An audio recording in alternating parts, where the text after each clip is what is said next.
Good afternoon, everybody, and thank you for coming to this second of NOFO webinars for the NTIA IIJA programs.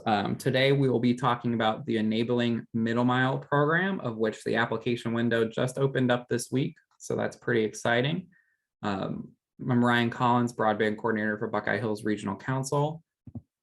For those that may not know who we are, Buckeye Hills Regional Council is a council of governments dedicated to improving the lives of residents in Southeastern Ohio.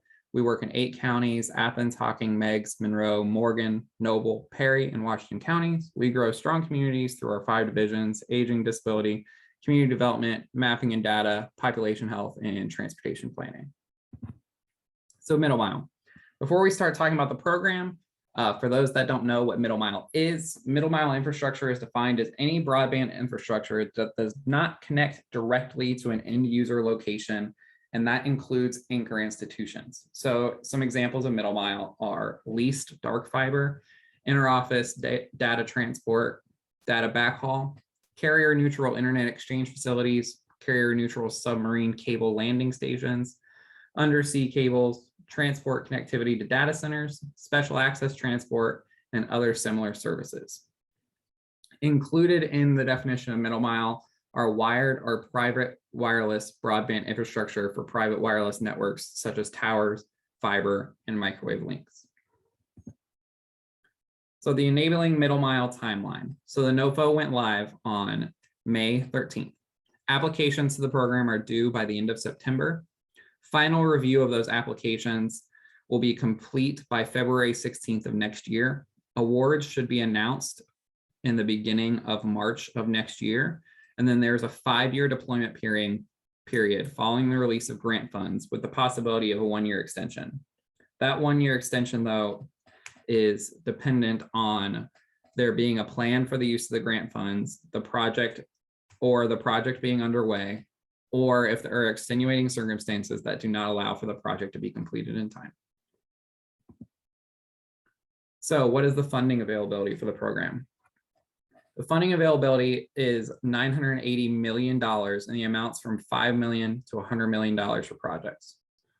Eligible uses for the funds include the construction, improvement, or acquisition of facilities and equipment, engineering design, permitting, and work-related projects, personnel costs, including salaries and benefits, reasonable post-NOFO pre-application expenses in an amount not to exceed $50,000, pre-application expenses, which include expenses related to preparing an application, may be reimbursed if they are incurred after the publication date of the NOFO and prior to the date of an issuance of the grant award from NTIA, and any other costs necessary to program activities. So who are the eligible entities? Those that can apply are states, political subdivisions of a state, tribal governments, technology companies, telecommunications cooperatives, nonprofit foundations, cooperations, associations, and institutions, regional planning councils, native entities, economic development authorities, or any partnerships of the above mentioned groups. There is, however, a matching requirement of at least 30%, which is not waivable except for tribal governments or native entities. So some further requirements. Proposed middle mile must be able to connect anchor institutions within 1,000 feet of the infrastructure to gigabit symmetrical speeds. This is waivable only in cases where it is not technically or economically feasible. Prospective non-state and non-tribal entities are required prior to submitting an application to coordinate and consult with their state broadband office or other coordinating body to ensure the proposal is consistent with the state's broadband plan and priorities. Before an award may be granted, an eligible entity must prove that they are capable of carrying out the proposed project in a competent manner, including a plan to attract, promote, train, or retain a competent and appropriately skilled workforce, and that they have the financial, managerial, technical, and operational capability to carry out the project and operate the middle mile. So to talk a little bit more about this page, especially the coordination with the state broadband office. Thankfully, here in the state of Ohio, our state broadband office is very on top of these things. I have personally spoken with Peter about the middle mile projects that they have in mind for these applications. and have been encouraging those that are seeking to apply for middle mile funds to coordinate with them and possibly collaborate, especially with those last requirements of requiring a plan to promote, train, or retain a competent and appropriately skilled workforce. That is probably the hardest barrier within this entire program for individuals applying. The state's workforce plan, when it comes to the 5G and the fiber technician programs, has already been approved by NTIA. They said, oh, that's perfect. So the more that we can collaborate with the state and create one large application for a statewide project, the better and the stronger that application will be. So priority applications. Applications will be prioritized if they fit certain criteria.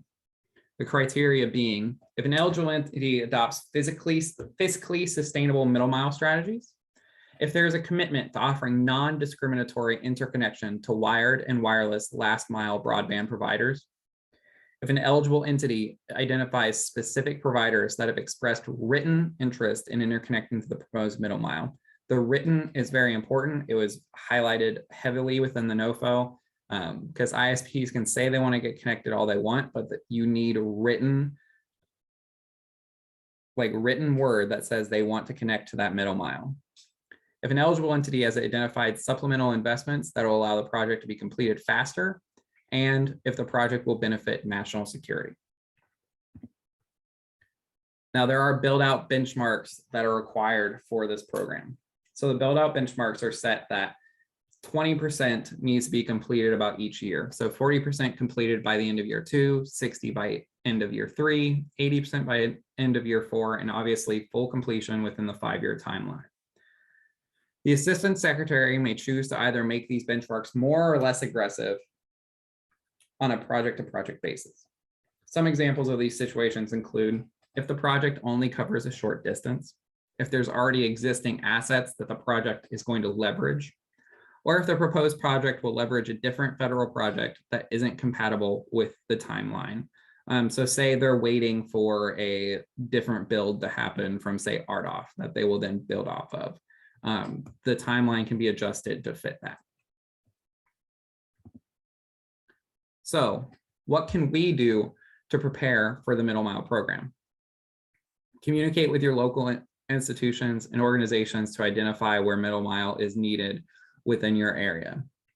As previously stated, communication is not only encouraged, but it is necessary under the rules of the program. If we as non-state entities want to apply, we must communicate the needs and the program with the state broadband office. And that fits within the program requirements, and the state broadband office already has a very good plan. And so if our project can be worked in with theirs, all the better. And then as with any other program, partnership is key. Now is the time to begin speaking with potential partners. If you can find partners within the area that you can connect middle mile projects together and make it as long and robust as possible, all the better. So with that, the middle mile program was pretty straightforward. But if you have any questions, my information can be found there on the slide. My email at rcollins@buckeyehills.org. You can call my cell phone at 740-336-2042, and our socials are there below. And for those that are in the room, if you have any questions, please just ask them now, and I'm happy to answer.